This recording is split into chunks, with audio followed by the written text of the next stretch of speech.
All right, so I just got out of seeing 5cream. That's the name. I don't care. I don't care. It's 5cream, and I thought it was great. I really had a good time. Of course, it's meta to a fault, as you would expect, or as at least as you would hope. The trailer made it seem like it was going a little bit of a different direction, but no, it is meta to a fault. And it feels like something Wes Craven would do now if he lived long enough.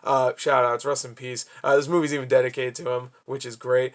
The characters are hit and miss. There's a lot of funny little jokes here and there, and of course a lot of commentary that is like, if you're a big horror fan, you're like, I get you. But it has something to say too, of course, about the horror genre now and how stale it feels at times. And I really, really enjoyed it. I think everybody did a great job. Love seeing Nev, David, and Courtney Cox back.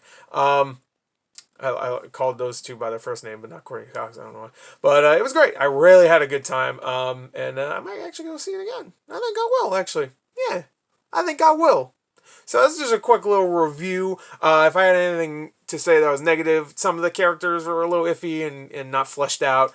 I think some of the humor towards the end relied too much on the original movies, which I know is the point. Before someone says that no, it's the point, but still, I mean, it wasn't as clever as the first, like, I would say hour and a half of the movie. Also, the killer reveal, I'm like, I have to think about it more. Like, I'm good with it. I like it better than 4 and 3, that's for sure. But I have to really think about it. Probably 2 also, honestly.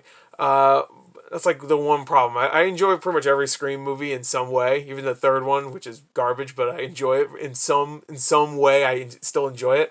But yeah, I don't know. Like, I have to think about it more. But I enjoyed it at the moment, but now thinking about it, you know? Have you ever have that where you're like, I like this, and then when you leave, you're like, I don't like that much. Right now I'm iffy on it. I'm like, yeah.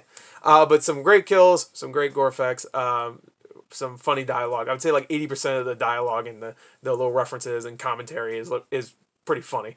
I had a good time, and again, it was great to see the original 3 back, again, as you would expect, because they've been in all of them. And yeah, there's even some moments where you're like, oh no, and you can get a little emotional and sad. It's good stuff. Hey, considering I grew up with this franchise, it feels good to have a new one that doesn't feel like just another horror movie that somebody else directed that's not Wes Craven. You know what I mean? It feels like Wes Craven's hands. And even Kevin, what's his name? Kevin Williamson. It feels like they had a hand in this, even though they didn't. But yeah, it was great. So there you go. This is a quick review. I got a plate in the background. Look at that. I need to throw that in the trash. Don't comment about how I don't clean up. Also, don't comment what this big thing is right here on top of a bed. Don't comment that. Do not comment that. Only comment things about like the movie and the face.